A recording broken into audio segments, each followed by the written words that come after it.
The origin of theatre might be found in the ritual circle or rectangle, the orchestra or dancing place laid out at the foot of a hill.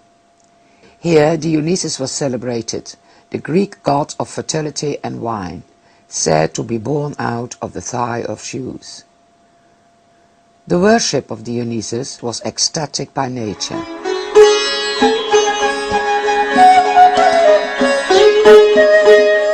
In the 6th century BC, the celebration became formalized and ritualized. Women were not allowed anymore to participate.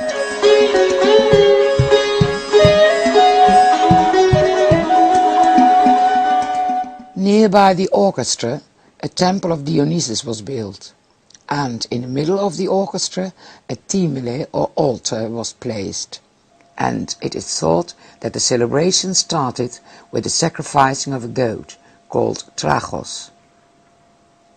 A probably uniformly dressed chorus of up to 50 men sang, accompanied by perhaps more or less oriental sounding music, a so-called dithyrambe, a hymn in honor of Dionysus.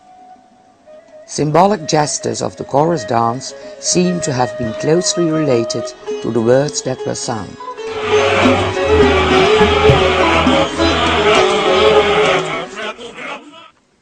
Allegedly, the poet Arion was the first to transform the dithyrambe into a literary composition. With Arion, the beauty of language entered the ritual celebration. In the late 500s BC, in Athens, a democratic discourse arose, striving to give all male inhabitants of middle and lower classes a voice in state affairs. In that period, a singer of dithyrambe named Thespis is credited with innovating a new way of performing the dithyrambe in which a solo actor impersonated the characters of the songs. He used masks to distinguish between different characters. He became the answerer, or hypokritos, by wearing a mask of, for instance, a god. He, as it were, stepped out his normal being, the ekstase, and came in a state of divinity, the entustase. The actor spoke and acted as if he was divine, and interacted with the leader of the chorus and its members, who acted as narrators and commentators. This new style of performance, based on a written text and, not to forget, in the presence of an audience,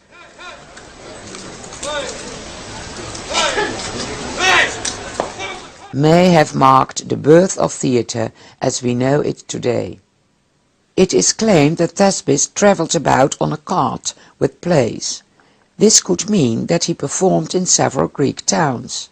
This itinerant theatre is kept up until long after the Middle Ages.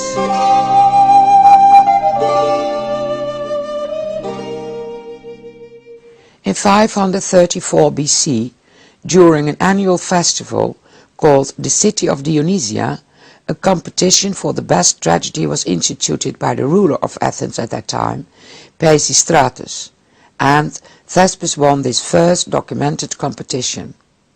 Thespis' pupil, Phrynichus, was credited with introducing into drama female characters, played by men wearing female masks.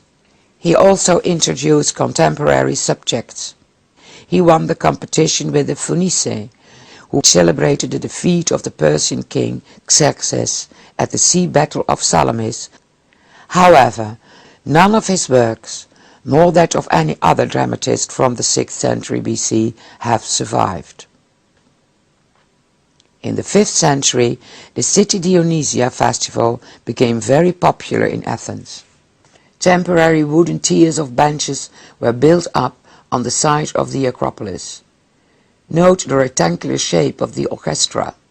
During the festival, a rectangular building called the skene, meaning tent or hut, was erected behind the orchestra, where the actor, who played several roles, could change his costume and mask.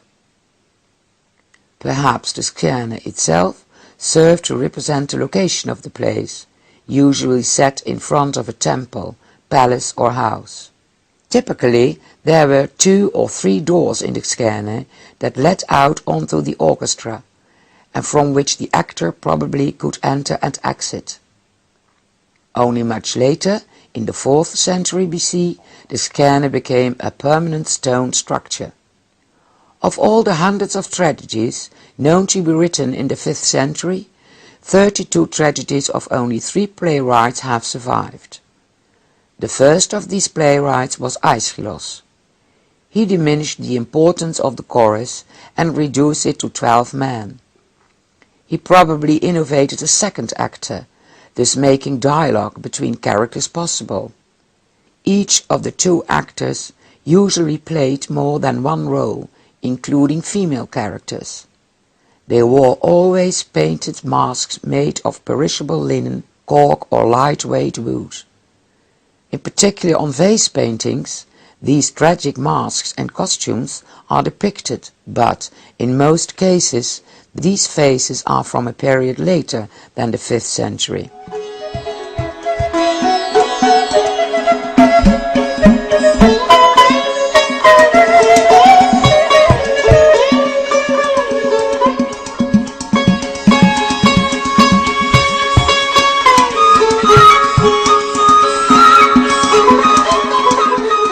Aeschylus has written about 80 plays, only 7 have survived. Now we see a brief summary of a TV recording of his tragedy Agamemnon, in which the actors wear masks. Note that the performance is indoors. In Aeschylus' times the actors played in the open air, with thousands of spectators. So in those days the delivery is probably more declamatory than realistic. The play starts with a prologue. This watchman is standing on the roof of the skene, representing the palace of Agamemnon. He is waiting for a signal announcing the fall of Troy to the Greek armies. The torch blaze that means Troy's finally taken. Next comes the parados, or the entrance of the chorus, made up of old citizens, telling and singing the story of the Trojan War. His blood king, Agamemnon. The queen Clytemnestra appears, and the chorus hears from her that Troy has fallen. Clytemnestra, the Greek armies have taken the city of Priam. A herald appears and confirms the tidings. King Agamemnon, welcome him warmly. King Agamemnon enters in his chariot with Cassandra, a Trojan princess whom he has taken as his slave and concubine. First I greet Argos and the gods of this blood clan. Clytemnestra welcomes him, professing her love. I'm not ashamed to confess in your presence my love for my man lord. Agamemnon acts coldly toward her. Your words, like my absence, lasted too long. And eventually he walks on a carpet of purple robes and he enters the palace. If it means so much.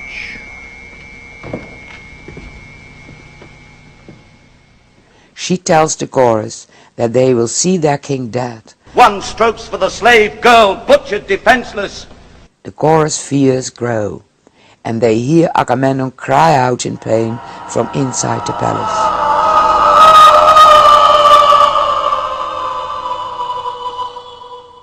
Clytemnestra appears, standing over the corpses of her husband and Cassandra. She declares that she has killed him to avenge Iphigenia, their daughter who was sacrificed so that the Greek fleet could sail to Troy. A rebel in glory! He's had his libation. Then the queen is joined by her lover Aegisthus. They take over the government. A dose of the strong arm will soon get you docile. The chorus declares that Clytemnestra's son Orestes will return from exile to avenge his father. He'll kill this couple. You and I will rule this house.